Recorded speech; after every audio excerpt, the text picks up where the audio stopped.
Olá, professor Denis de Oliveira, grande Olá, mestre. Márcio, tudo bem? Sempre bom me reunir contigo para debater temas, aprender, dialogar. E hoje a nossa conversa aqui é sobre. Foi seu último livro, né? Pelo que eu estou acompanhando, você está com outras produções, sei de outras produções que estão vindo aí, estão, estão aí para serem. Estão em edição, mas seu último livro, Racismo Estrutural, uma perspectiva histórico-crítica, lançado pela editora Dandara, tem dado o que falar. Um texto que tem um contexto histórico, mas também dialoga com uma espécie de tradição negra radical. Desde a década de 70, 80, em especial aqui no Brasil, figuras como Clóvis Moura, Lélia Gonzalez, Abdias do Nascimento, em outros termos, também discutiram uma certa relação entre aspectos de determinações mais gerais e a formação social brasileira. Então, nesse sentido, professor, para a gente iniciar aqui a nossa conversa, eu queria perguntar para ti por que a gente está discutindo, a gente volta ao tema do racismo estrutural na contemporaneidade. Bom, Márcio, essa discussão ela cresceu bastante nos últimos anos, particularmente porque foi se percebendo entre a população negra e parcela do movimento negro as dificuldades de implantação das políticas públicas de combate ao racismo, de ação afirmativa, mesmo num ciclo aí de governos tidos como progressistas. Só observarmos aí o histórico aí de lutas do movimento negro, particularmente após aí o fim do regime militar, nós tivemos primeiramente aí na fundação do MNU em 1978 uma tentativa, uma ação importante de colocar o movimento negro, a população negra, como um sujeito coletivo nesse processo de democratização. A partir de uma agenda muito interessante, né, a agenda que se colocava naquele momento, no final dos anos 70, é que a tecnologia de repressão que estava presente na ditadura militar, ela reprimia não só, né, os opositores ao regime militar, mas também a população negra da periferia. Tanto é que um dos motivos do ato que levou à criação do MNU, né, em 78, lá na escadaria do Teatro Municipal, foi o assassinato de um trabalhador, né, o Robson Silveira, né, perante na Zona Leste de São Paulo, pela polícia. E aí é muito interessante que, a partir daquilo, né, foi se debatendo até que ponto, né, os presos comuns também não seriam presos políticos. Presos aí, nesses detidos, nessas vítimas aí da opressão militar. Infelizmente, todo aquele movimento de redemocratização não deu muita guarida, né, não deu muito espaço para essa agenda.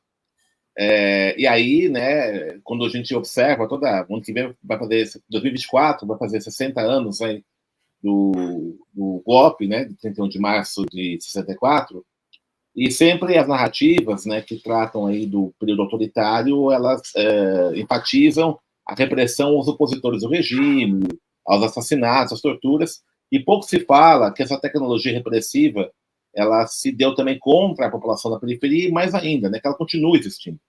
Tá? Ela continua, mesmo com o fim do regime militar, ela continua se mantendo. E aí a gente pode dizer que o novo inimigo interno do regime atual é a população negra da periferia. E aí, veja, que nós tivemos aí, a partir disso, né? Os anos 80 foi um momento importante de reconstrução do movimento negro, particularmente após 88, nós tivemos aí o centenário da abolição, quando o movimento negro recusa uma comemoração oficial e vai reforçar aquela ideia, né, que é uma abolição inacabada, inconclusa, como fala muito bem, né, o professor Clóvis Moura na sua obra, né, mostrando que essa abolição de 13 de maio de 1888 foi um arranjo das classes dominantes para interditar um projeto muito mais radical, muito mais avançado, que vinha da quilombagem, das lutas negras contra o escravismo. E aí, então, né, começa a discutir não só a denúncia do racismo, mas caminhar para a formulação de políticas de sua superação. Isso vai estar presente no primeiro Encontro Nacional de Entidades Negras, realizado em 1991 em São Paulo, né, na formação de várias organizações do movimento negro também nos anos 80, como o Gueledés, né, o Negro, a CONEM, né, e várias outras, né? O Núcleo de Consciência Negra da USP, os coletivos negros nas universidades, os coletivos negros nos sindicatos, né? Então vai caminhando para isso. E aí nós temos uma outra marca importante, que foi em 95, que foi a Marcha dos 300 anos a Brasília, né? A Marcha Zumbi. 300 anos de Zumbi, né? Marcha Brasília. E aí essa marcha, no qual eu até fiz parte da sua executiva, levou um programa de políticas, né, de combate ao racismo e foi entregue ao então presidente da República, Fernando Henrique Cardoso. E esse programa, essa proposta, né, que o Movimento Negro leva ao Fernando Cardoso, tinha uma série de políticas públicas, né, de ação afirmativa, políticas públicas generalistas, que acreditava-se que seria uma forma de combater o racismo no país. Né? Entre 95 e 2001, houve um diálogo intenso do Movimento Negro com o governo federal, particularmente para a produção do documento que vai ser levado à Conferência de Durban, né, Conferência de Combate ao Racismo da ONU.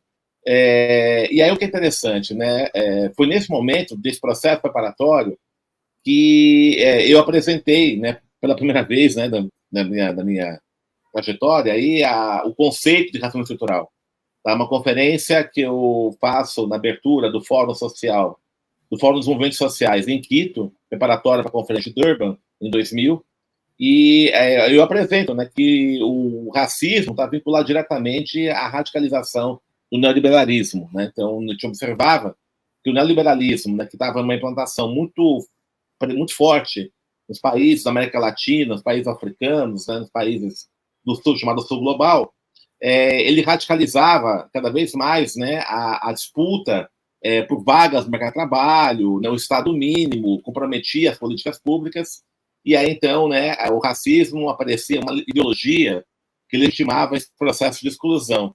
E ali eu apresento, né, a ideia de racismo estrutural, que inclusive ela vai dialogar diretamente com a reivindicação dos países africanos de suspensão da dívida externa como forma de reparação da Europa em relação aos países africanos. Infelizmente, aí nós tivemos, eu considero que nós tivemos a partir daí um certo retrocesso político-ideológico, né? Porque como o Brasil assinou uma série aí de acordos de ação afirmativa, né, com a coisa toda, o movimento negro brasileiro ficou muito contaminado com a ideia que a implementação de políticas de ação afirmativa, de políticas públicas, seria suficiente para conquistar a equidade racial. Isso vai ter muito presente a partir de 2003, né, quando é eleito o governo Lula, quando se cria a CEPI, criando espaços aí para a formulação de políticas, avança, né, as políticas de cotas nas universidades, nos empregos públicos e assim por diante, né, esse discurso da representatividade, visibilidade, acaba tendo um peso muito grande na agenda do movimento negro, e aí deixa de se discutir as questões estruturais. O que vai acontecer, então? Ao mesmo tempo que você efetivamente tem alguns avanços importantes no combate ao racismo em termos institucionais, então é fato que hoje nós temos muito mais negros e negras nas universidades, em alguns cargos públicos, e até mesmo, né, nos meios de comunicação de massa. Fato também, né, que a criminalização do racismo, a partir da Lei K.O., né, de 1989, aumentou as denúncias, né, de combate, as denúncias de práticas racistas, isso é fato, né, então isso tem mais visibilidade, mas a situação da população negra, no geral, continua muito semelhante, mudou pouca coisa. Você continua tendo aí jovens nas periferias morrendo, né, sendo assassinados aí pela polícia, o encarceramento em massa no Brasil aumentou de forma significativa, e também, né, a opressão social, né, de estar observando aí as condições sociais da população negra, dos jovens negros, e negras particularmente, que são obrigados a inserir no mercado de trabalho informal, no mercado de trabalho precário, né, são bastante complicadas. Então, por conta disso, é que se avançou, né, em pensar o racismo, para além de uma dimensão comportamental, colocou-se isso na agenda. Né? E aí são dois vieses que se colocam. Né? Uma é pensar o racismo na sua dinâmica institucional. Então, isso foi muito interessante, né, que a partir dos anos 2000, esse debate do racismo institucional cresceu bastante. Qual é a ideia, né, do racismo institucional? Que, não obstante que se tem políticas públicas, políticas aprovadas, a dificuldade de sua implementação decorre que as instituições responsáveis pela aplicação dessas políticas não estão preparadas, né, para aplicá-las e estão permeadas por racismo. Então, esse é o debate do chamado racismo institucional. Então, não é um debate novo, né, que você já vinha já da experiência dos Black Panthers, Estados Unidos e tudo isso. Mas o Brasil, né, começa a ter esse debate. E aí, um pouco mais adiante, né, começa a retomar a ideia do racismo estrutural, particularmente com a obra do Silvio Almeida, né, o que é racismo estrutural, ele lança, né, acho que em 2017, não tem certeza, né, essa obra, e aí ele vai apontar, ele vai fazer essas interfaces aí do racismo com o capitalismo, né, e a gente lança depois uma outra obra, né, com esse nome, né, racismo estrutural, uma perspectiva histórico-crítica, no qual a gente retoma aí as obras, né, do Darado Gonzalez, do Cláudio Moura, que vão apontando de que forma, né, as relações raciais elas no centro da forma de reprodução de riquezas no capitalismo brasileiro. Então, essa foi o motivo, né, acho que esse foi os motivos históricos que levaram, né, a essa demanda por essa agenda, essa discussão do racismo estrutural. Professor, e nessa agenda contemporânea, o senhor já cita um outro autor que também debateu nesses termos, a discussão sobre racismo estrutural, o professor Silvio Almeida, e há um debate também posterior ao livro que você, tanto que o professor Silvio Almeida lançou, como o livro que você lançou, que é o debate do professor Muniz Sodré, que em alguma medida apresenta o contraponto. Então, se o professor puder situar, digamos, essas 3 obras em termos teóricos, metodológicos, onde se aproximam e onde se diferenciam. Ok. Eu acho que há um problema, assim, após o lançamento da obra do Silvio, não por culpa dele, evidentemente, né, houve uma apropriação que eu considero indevida do conceito de racismo estrutural. Ele banalizou. Né? Então, de repente, todo mundo fala, a Rede Globo fala, prefeituras falam, né, racismo estrutural, e é um contrassenso. Se nós observarmos, né, que uma estrutura do poder capitalista, como a Rede Globo Televisão, como as prefeituras, né, e assim por diante, fala em combater o racismo estrutural, significa negar a si próprio, né? Então não tem muito sentido isso. Né? Então essa apropriação banalizada do conceito é que gerou algumas confusões, né? E particularmente eu considero que essa confusão ela aponta uma questão muito complicada que é a seguinte, né? Se o racismo é estrutural, então não tem o que fazer, né? Porque tudo é estrutural, é uma estrutura como algo invisível, algo oculto, né? Então não tem uma responsabilidade daquele que pratica o ato racista, não há pessoas responsáveis. Isso vai acontecer, particularmente, né, isso decorre também de uma compreensão que eu acho equivocada de um conceito que o Silvio Almeida usa bastante na sua obra, que é o conceito de processo do Althusser. Né? O Silvio Almeida é um pensador althuseriano, a ideia de processo do Althusser, que é um conceito que está presente na obra Paralelo Capital, o Althusser fala que processo é uma ação sem sujeito. E essa formulação o Silvio Almeida utiliza como base para pensar o seu conceito de racismo estrutural. Então, o que seria o racismo estrutural? Né? Um racismo que não tem um sujeito aparente. Né? Então, ele está falando isso para diferenciar da ideia de um racismo comportamental. Então, quando ele fala do racismo estrutural, então ele tem uma autorreprodução, né, por conta de uma estrutura social estabelecida. Essa é a ideia do Silvio. Né? E por conta disso, o que vai acontecer? Né? Existe aí, né, essas confusões ideológicas, né, de pensar o racismo não como estrutural, mas como estruturalista. Tá? O racismo, essa estrutura, ela é ahistórica, ela é oculta, ela não é controlada pelos sujeitos, né, pelos seres humanos. Essa ideia de você ter sempre categorias míticas, né, ocultas e ahistóricas, que isso está muito presente no pensamento estruturalista, e o pensamento estruturalista tem muita força, né, no pensamento brasileiro, no pensamento social brasileiro, é que levou a essa ideia que o conceito de racismo estrutural ele nos desarmaria para pensar formas de superação do racismo. Nesse aspecto, por exemplo, essa compreensão, por exemplo, que está presente na crítica que o Muniz Sodré faz ao conceito de racismo estrutural. Nós tivemos a oportunidade de debater, né, e o Muniz Sodré dá um exemplo, né, que demonstra bem a visão que ele está tendo disso. Ele fala assim, a estrutura é assim, né, você pegar negros que estão na base e pôr no topo e brancos na base, né, continua a mesma coisa, a estrutura continua. Né? Só que a estrutura, veja, não é nessa perspectiva estruturalista que está pensando. Acho que essa incompreensão que o Muniz Sodré tem para dizer que o conceito não tem sentido e o racismo muito mais as suas formas de expressão. Tá? E aí no debate, e aí é interessante, né, que a gente realizou, quando apresenta que a estrutura é uma categoria histórica, ele fala, bom, então a única forma de fazer isso é uma revolução, né, uma ruptura. Tá? E é exatamente isso que a gente defende. Tá? Quando você vai pensar a estrutura com categoria histórica, significa que essa estrutura foi construída, né, historicamente, né, pela sociedade, e se ela foi construída socialmente, historicamente, ela pode ser desconstruída, né, e reformulada ou feita uma outra. Então, essa ideia do racismo estrutural, que o enfrentamento ao racismo está no seu fundamento, na sua raiz, depende de uma mudança radical nas estruturas sociais que a gente vive. E esse é o conceito básico, né? Exatamente isso, possivelmente, da ponta, né? Que eu coloco na minha obra também.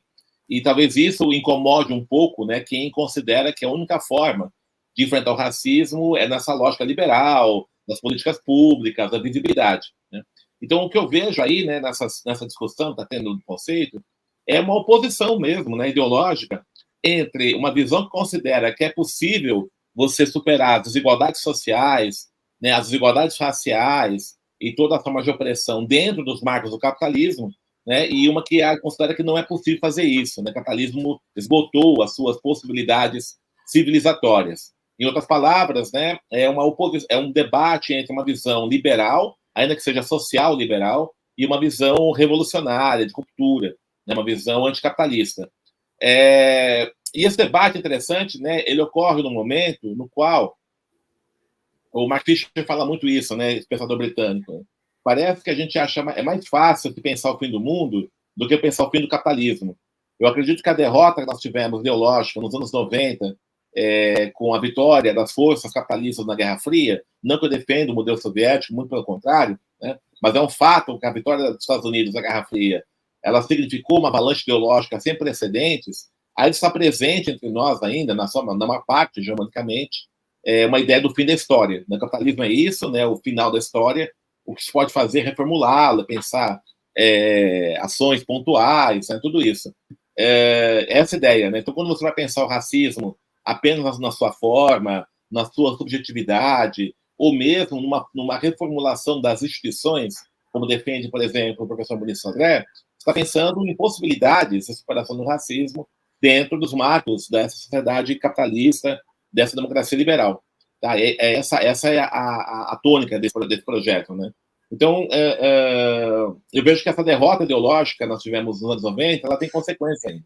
Mas, por outro lado, a gente vai observando que as chagas sociais, né, são tão grandes, cada vez crescem mais, que vai gerando também uma insatisfação, uma percepção de que o capitalismo esgotou as suas possibilidades civilizatórias. Estão vendo agora essa questão ambiental, aquecimento global, né, e aí né, todas aquelas tentativas de acordos, né, do Protocolo de Quioto, acordos de emissão de carbono, né, que foram feitos aí no âmbito das Nações Unidas, são infrutíferas, né? Na verdade, são paliativos, que não tocam na questão central, que é a forma, né, o modelo, né, essa morfologia de produção e consumo que o capitalismo impõe, que ele é insustentável ambientalmente falando. Então, o mesmo se aplica ao racismo. Né? O racismo, você pode minimizar, você pode ter algumas políticas importantes que promovam uma ascensão, mas na sua gênese, né, vai sempre funcionar de uma forma ou de outra. Né? Ele se desloca, né, porque ele está preso, ele está articulado diretamente com esse modelo de produção e reprodução de riquezas. Então, feita a apresentação, o contexto, queria agora passar por uma segunda parte em que a gente debate um pouco da originalidade da sua obra. Me parece, professor, que nesse momento o livro também comparece uma espécie de síntese de algumas discussões que você vem acumulando nas últimas décadas. Em especial, quando o professor vai discutir a discussão da esfera pública e ação direta do capital, que é um conceito que é uma originalidade do professor, e eu queria que o senhor explicasse um pouco mais dessa relação entre racismo estrutural, esfera pública e ação direta do capital. Muito bem, vamos lá, né? Tentar sintetizar essa discussão que é bem complexa, né?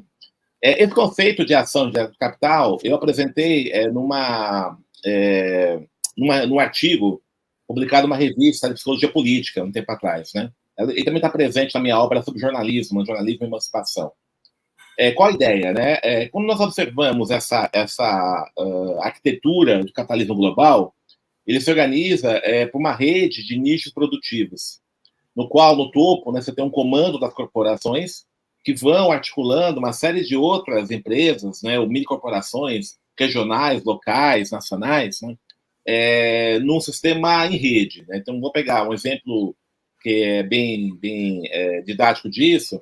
Você pega a fábrica da Boeing, né, de aviões, uma parte da cauda da Boeing é feita pela empresa brasileira de aviação, que é a Embraer, aqui, né, em São José dos Campos, em São Paulo. Então, a Embraer é uma empresa, né, estatal, até pouco tempo atrás, foi privatizada. Ela produz um pedaço do Boeing, da cauda do Boeing, que é feito nos Estados Unidos, né? E assim como outras peças, deve ter outras empresas que estão aí, né, articuladas. Parte da produção dos iPhones, a Apple, é feita em empresas da China. Então, a gente vai observar, né, que essa articulação em redes ela está presente em todos os campos, todos os ramos da produção. Tem um gráfico, acho que foi elaborado pelo pessoal da Oxfam, né, essa Oxfam, que fala que são 8 ou 10 empresas, 10 grandes grupos, que controlam toda a indústria alimentícia no mundo. Né? E, além disso, né, você tem aí também essa ação em rede do mercado de capitais. Né? Então, são bancos e corretoras de valores que vão se comprando ações de uma das outras, né? Vão valorizando, desvalorizando e vão, então, tomando conta, né, a partir dessa articulação em rede do mercado de capitais, que movimenta valores 10, 11 vezes maior que o PIB do mundo todo. Então, esse é o capitalismo de hoje. Tá? Não é mais o capitalismo da planta produtiva centrada numa localidade que vende produtos, exporta, importa, e assim por diante. Esse capitalismo em rede, inclusive, faz com que as tecnologias de informação e comunicação sejam essenciais, sejam fundamentais para que ele se desenvolva. Então, isso que é essa ideia, né, que a gente quer trabalhar da ação de alto capital. Né? É uma nova configuração. E veja, quando ele se configura dessa forma, ele vai impor aquilo que o professor Milton Santos fala de uma convergência normativa de tempo e de espaço. Porque, já que ele articula uma rede produtiva no globo todo, as normas, as regulações de trabalho, de produção, de remuneração, têm que estar subordinadas aos interesses desse comando dessas cadeias. Né? Então, por isso que é uma pressão violenta por parte dessa grande capital transnacional pela desregulação trabalhista, pela desregulação aí dos direitos previdenciários, enfim. Né? E vai impondo situações, né, que muitas vezes as normas locais não estavam previstas. E pode observar isso, por exemplo, vamos pegar o caso do Uber, né? Os aplicativos aí de transporte. Até a chegada desse aplicativo, como é que funcionavam os transportes nas cidades? Né? Você tinha o transporte coletivo, ônibus, né? E tinha os táxis, né? Que tinham regulamentações municipais. Né? Então, os municípios regulamentavam, né? As frotas, né? Que tinha licenças, alvarás e tudo isso. Quando chegar esse aplicativo do Uber, ele vai impor, primeiramente, uma forma de relação ao trabalho muito própria, né? Uma precarizada. Então, são autônomos que estão numa rede de transportes, né? Então, não são formalmente funcionários da empresa Uber. Né? Então, o Uber é um aplicativo que o cara baixa e vai trabalhar intermediado por esse aplicativo. Então, essa é uma coisa. A segunda coisa é que ele vai impor, então, nos municípios, um tipo de transporte que até então não tinha regulamentação. O que vai acontecer, então? Né? Você vai ter os municípios correndo atrás para regulamentar isso. E vai gerar uma pressão social, pessoas desempregadas, né, que vão entrar nisso e vão pressionar para que tenha a regulamentação dessa atividade, e as prefeituras, então, vão correndo atrás para regulamentar esse tipo de situação. Então, isso é um exemplo bem didático de demonstrar a pressão que o grande capital, né, as grandes corporações impõem, né, às regulações municipais, nacionais ou estaduais. E aí vai enfraquecendo, né, o poder regulamentador desses espaços institucionais. E veja, qual que é a importância disso? Né? Quando a gente fala em esfera pública, né, a esfera pública é esse arranjo institucional que se origina com a modernidade no século XVIII, de pensar o Estado, né, como esse espaço no qual vai se garantir uma institucionalidade, uma sociabilidade aderente às relações de classe, de capital e tudo isso. Né? Então, essa é a ideia. Né? Então, o Alisson Mascara fala muito isso. Né? O Estado ele atua como um terceiro, porque ele impõe um padrão de sociabilidade, de contratual, de relações sociais, que é aderente ao capitalismo. O que vai acontecer? Né? Nesse modelo da doação de capital, essas regulações vão se vaziando, vão se perdendo. Então, é muito mais o Estado no sentido de garantir que a desregulação aconteça e os conflitos sejam brutalmente reprimidos. É o Estado que vai se deslocando de um papel regulamentador para papel de polícia, papel de repressor, né, para atender essas demandas, né, do grande capital, né? E isso vai ter impactos significativos nessa dimensão da esfera pública.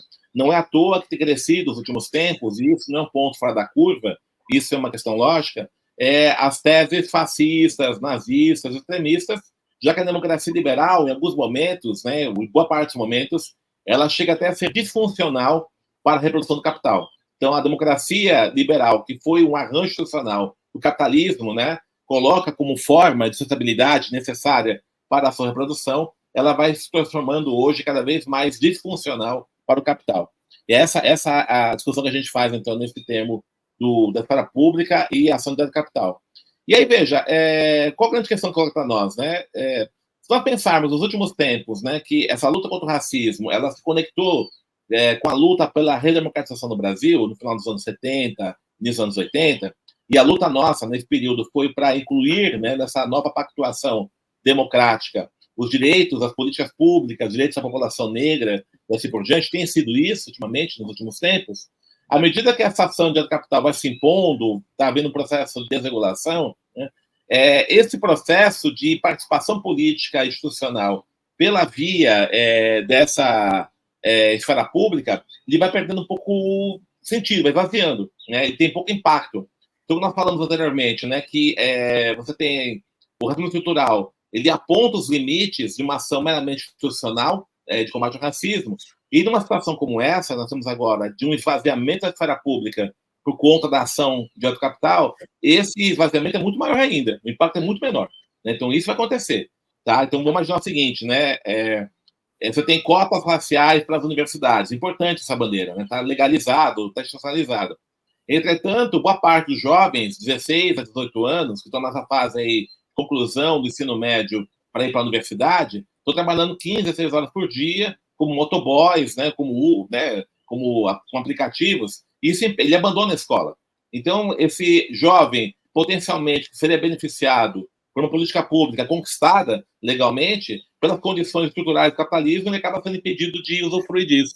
Né? Essa questão, essa equação que tem acontecido. E para isso, então, não há como a gente imaginar que somente a política pública vai resolver. Tá? É um problema mesmo das relações de capital, relações de classe impostas por essa nova forma de organização do capital. Professor, talvez por conta desse aspecto que você analisa, nós tivemos na última quadra um conjunto de reformas que atingiram brutalmente, né, o conjunto da classe trabalhadora brasileira, em especial a reforma trabalhista e a reforma da Previdência, e nós não tivemos, na mesma medida, um contraponto efetivo de uma certa intelectualidade, em especial uma certa intelectualidade negra, que tem tido condições de alcançar um espaço de debate público, mas que em poucas ou nenhuma situação discutiu essas reformas e outros novos pactos do capital com o trabalho, em que, direto ou indiretamente, atingirão de maneira mais profunda a população negra. O senhor acha que tem uma relação entre essa condição de uma espécie de esfera de um liberalismo progressista e a condição do racismo? Eu acho que sim, concordo com você, né? Porque, veja, o que ocorreu, nós tivemos aí. Tem uma coisa interessante, né? Quando foi aprovada a reforma trabalhista, você teve isso, momento agora, né? Acho que a reação foi muito frágil e a não percepção do impacto racial que uma reforma dessa teria para a população negra, né? Isso é um dado objetivo, o movimento negro quase não se mobilizou, né, para esse tipo de discussão. A mobilização foi muito mais do movimento sindical, né, que representa esse trabalhador mais formalizado. Tá? O movimento negro não discutiu muito pouco isso é um dado, né? E é interessante também, né, porque quando essa reforma é aprovada, uma boa parte dos trabalhadores negros já trabalhavam dessa forma, informalmente. Isso é muito doido, isso, né? Quer dizer, essa reforma trabalhista, ela legalizou uma prática que já vinha ocorrendo. Tá? E isso é muito terrível, isso, né? E acho que em boa parte explica, inclusive, o fato de uma grande parcela da população negra não ter nem se preocupado com isso. Aquilo que estava sendo aprovado é algo que já acontecia com ele no seu dia a dia. Né? Então, isso é uma coisa complicada, né? E é da Previdência. A Previdência, eu lembro que a gente tentou elaborar algo assim, né, pensando a reforma da Previdência como uma nova lei sexagenários, né? Lei essa, né, que, né, para quem sabe, né, que no processo ali de abolição gradual da escravização tornava livre todos os escravizados com mais de 60 anos, né? Que era uma lei inócua, né, que raramente o escravizado chegava nessa idade, e quando chegava nessa idade já não produzia mais nada. Então era uma bênção, né, para o senhor escravizado, que já mandava o cara embora, não servia para mais nada mesmo, tá tudo certo, né? Então a reforma da Previdência, que impõe idade mínima, uma série de restrições e tudo isso, ela praticamente condena o trabalhador negro a trabalhar até morrer. Tá? Ele impede o acesso ao direito previdenciário. Em alguns casos, por exemplo, né, os critérios de idade mínima e os critérios de contribuição colocados, a população negra não consegue dar conta disso. Né? Ele não consegue trabalhar 35 anos com contribuição em toda a sua vida, não sua vida laboral, sua vida mesmo. Né? Até morrer ele não chega a esse critério. Então, esse é um dado, né, que a gente tem que levar em consideração, né? Como é que a Previdência é uma nova lei sexagenários. E isso não foi comprado, né? Então fica a discussão. Assim, veja, eu não vou dizer que não é importante discutir cota, Lei 10.639, né, a lei que institui história de ensino da África. É importante, sem dúvida, não estou discutindo que isso não é importante.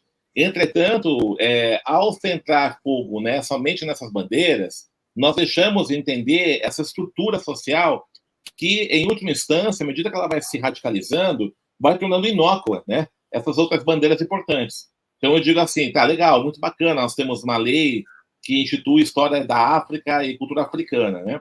Só que isso vai acontecer em escolas que estão perdendo, na educação pública, que está perdendo verbas, né? E que boa parte dos alunos negros e negras estão ficando fora da escola.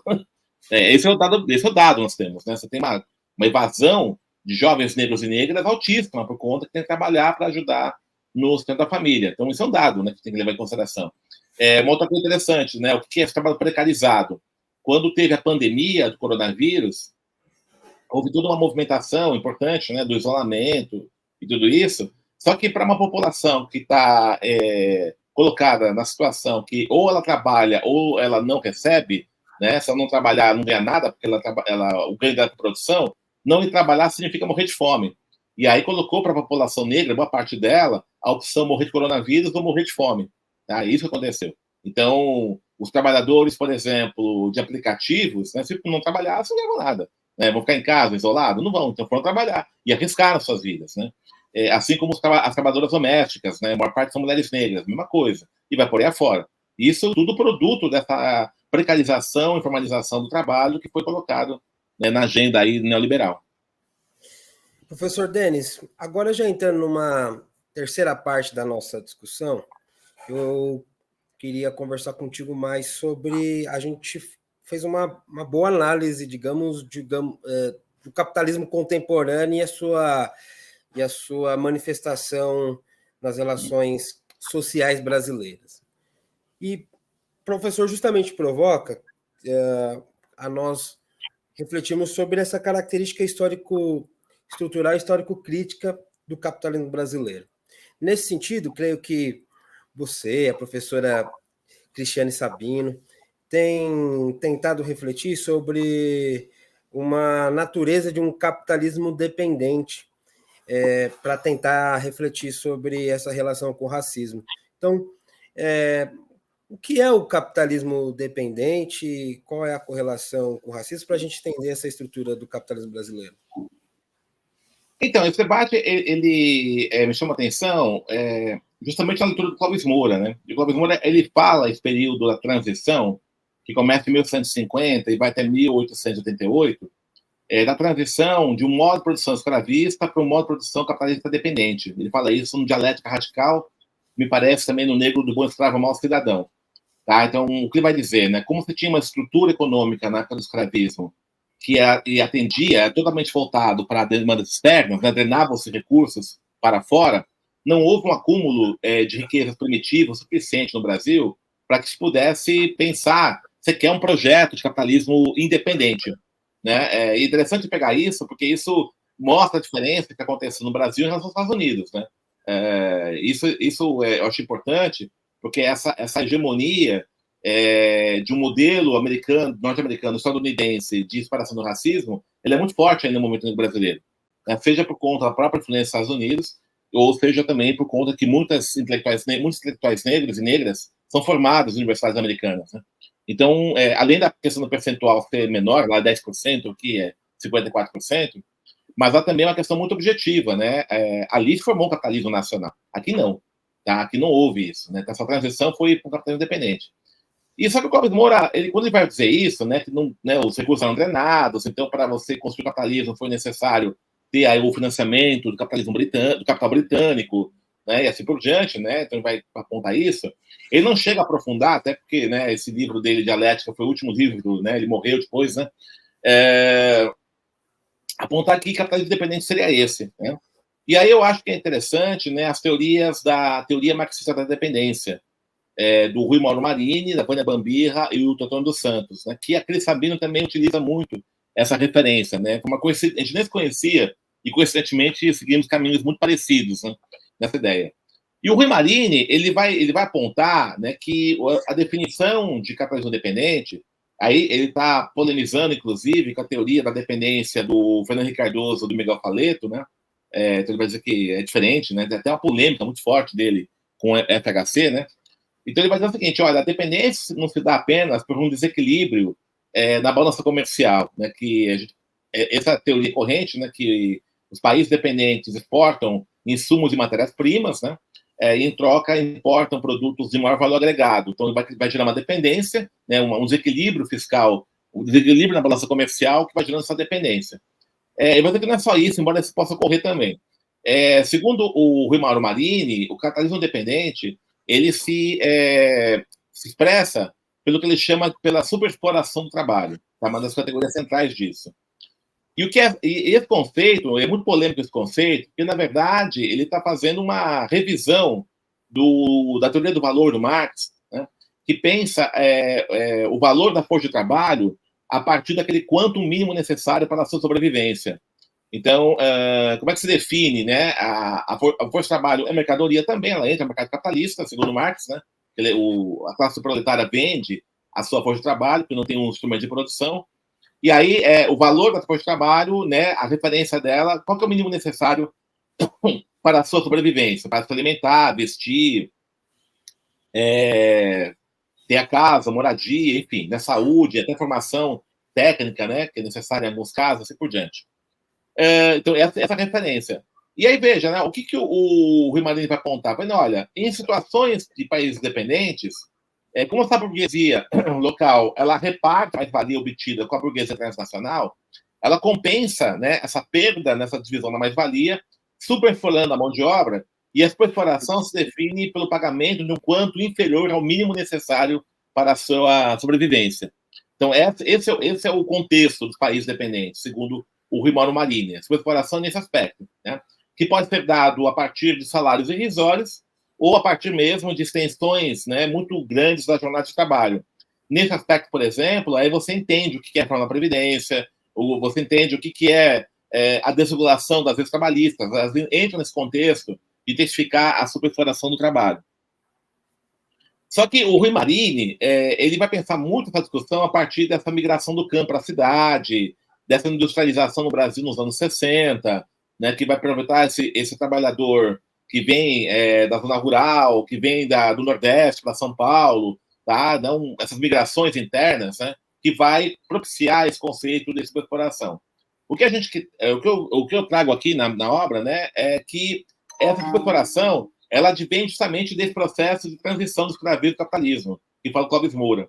Tá? Então, embora ele não cite o Rui Mauro Marini, mas ali estão as chaves para pensar nisso. Né? Então, à medida que você vai mantendo essa ideia de uma subjugação, de uma brutal exploração, de uma negação de direito de cidadania desse trabalhador negro e negra escravizado, você cria um contexto social favorável para a manutenção da sua exploração. Primeiramente, né, com a migração, com a incentivo à migração de europeus no final do século XIX e no século XX, né, todos incentivados aí com a ideologia do racismo, chamado científico, né, isso possibilita que no Brasil tenha o que o Marini fala, uma das condições para a exploração, uma abundância de mão de obra, porque você vai, evidentemente, né, uma situação de exploração, você avilta a mão de obra, você mata, você destrói, né, predatório da mão de obra, então tem que ter uma quantidade grande de mão de obra para poder fazer essas trocas. Então, isso garantido com a imigração. E aí, veja, é muito interessante isso, né? E esse trabalhador negro escravizado, ele vai pressionar para baixo o valor geral da mão de obra. Né? Sinal que essa é uma incompreensão do movimento sindical. Né? O racismo, né, é um elemento central para o sindicalismo pensar de que forma os salários no Brasil são muito baixos. Né? É por conta disso. Essa situação de exclusão, de brutal racismo estrutural, ela contribui para esse rebaixamento do valor médio da mão de obra. Entretanto, essa compreensão nunca é feita. É muito mal feita ainda na área sindical. Então isso vai acontecer no Brasil no século XX, né, no século XIX e no século XX. O racismo ele vai então, justificar essa condição de desumanização brutal do trabalhador. Então, você não fica indignado, por exemplo, quando vê crianças negras vendendo doce, bala, às 10 da noite, num cruzamento de esquina, né? Isso é meio naturalizado enquanto paisagem. Ou um motoboy, motoboy trabalhando 15, 16 horas por dia, abandonar a escola e vai por aí afora, trabalho infantil, né?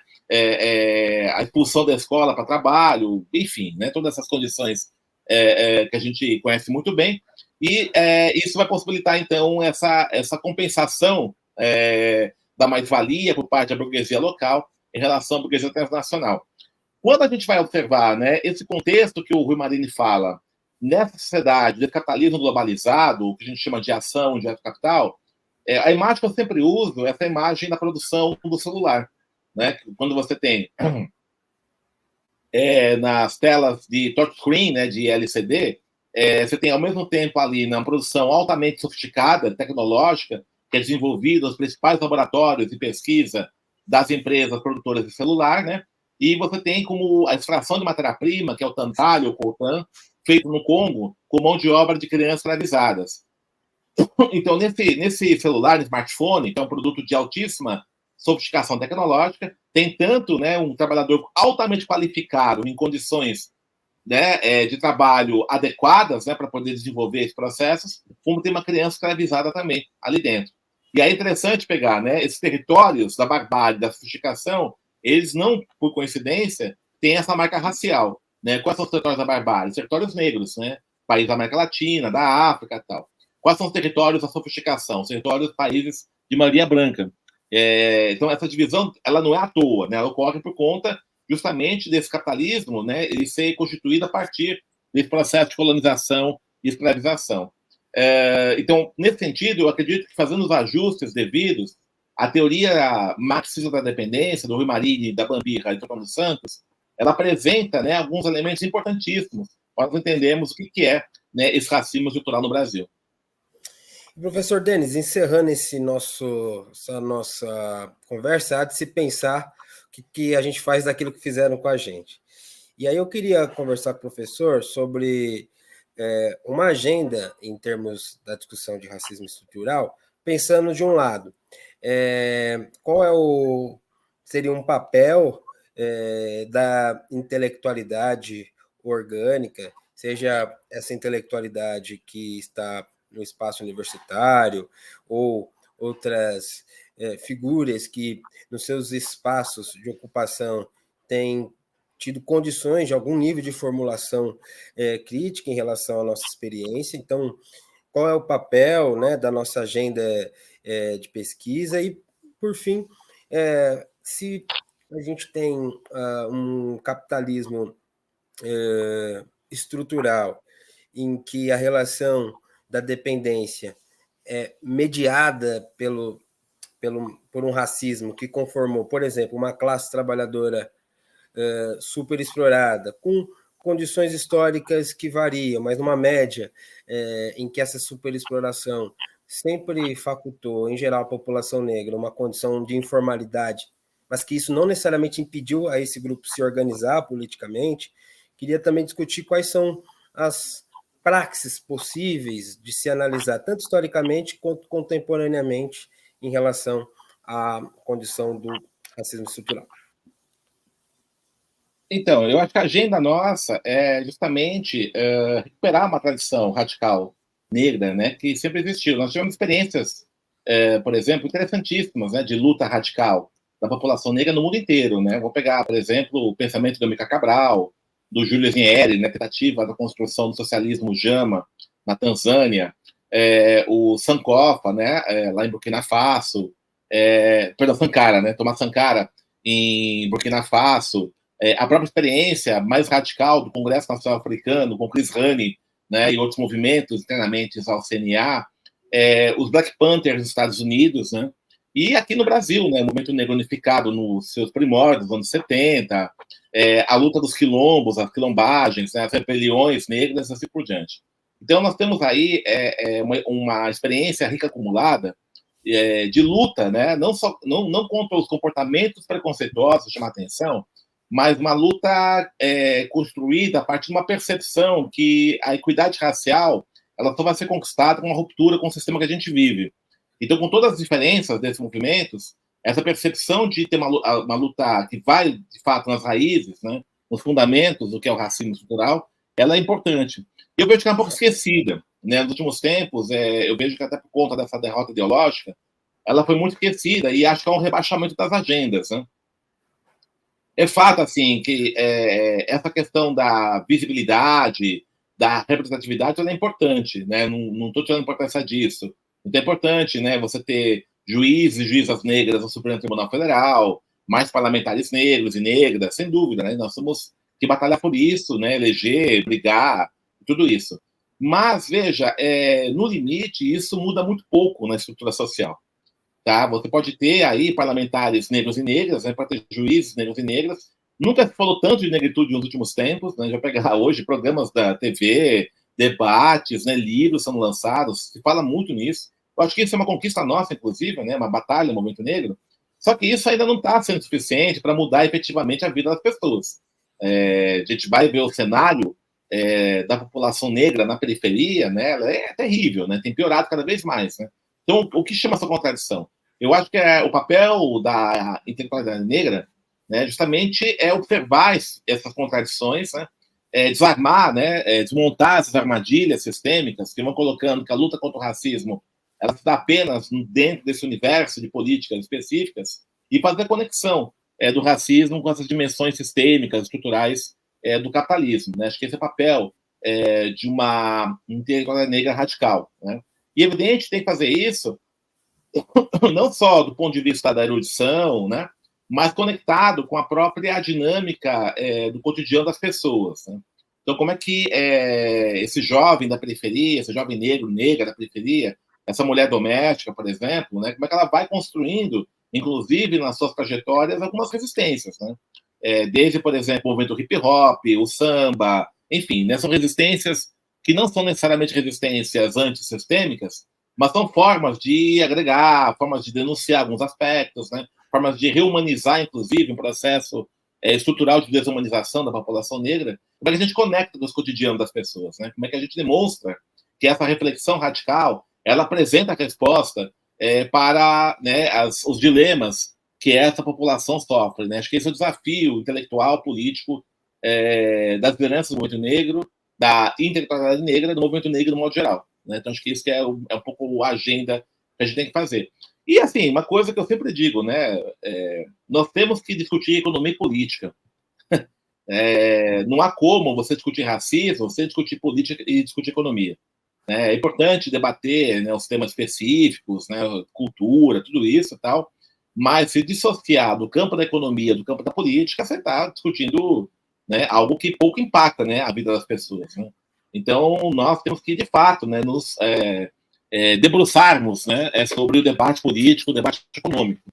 Tá? Uma coisa que eu fico muito incomodado, né, digo a você, né, que está vendo a gente, é quando nos chama somente para debater temas específicos, né? É muito interessante isso, né? Vai ter negros e negras em programas de televisão, tá? Para debater o assassinato de um jovem negro, né? Uma ação policial, ter uma política pública de combate ao racismo, 10.639, cota, aí chama a gente, legal, a gente vai lá, né? Mas raramente nos chamam, por exemplo, para debater o pacote econômico do governo, para debater a política macroeconômica do Banco Central, né? Para debater as resoluções aprovadas do Congresso para as eleições, né? Para debater os programas políticos dos candidatos. Isso raramente te aparece. Dá a impressão que esses assuntos não são assuntos nossos. Pelo contrário, esses são os nossos assuntos. Esses são os nossos temas, essa é a nossa agenda. Tudo bem, professor. Então, quero novamente agradecer essa possibilidade de diálogo, reforçar as pessoas que nos assistem que leiam esse livro do professor Denis de Oliveira, O Racismo Estrutural, uma perspectiva histórico-crítica, lançado pela editora Dandara, que tem causado uma discussão pública bastante interessante, reatualizado essa discussão. Então, professor, agradeço esse debate contigo e a gente se encontra numa outra oportunidade. Forte abraço. Abraço você também, agradeço quem está assistindo a gente também. Valeu.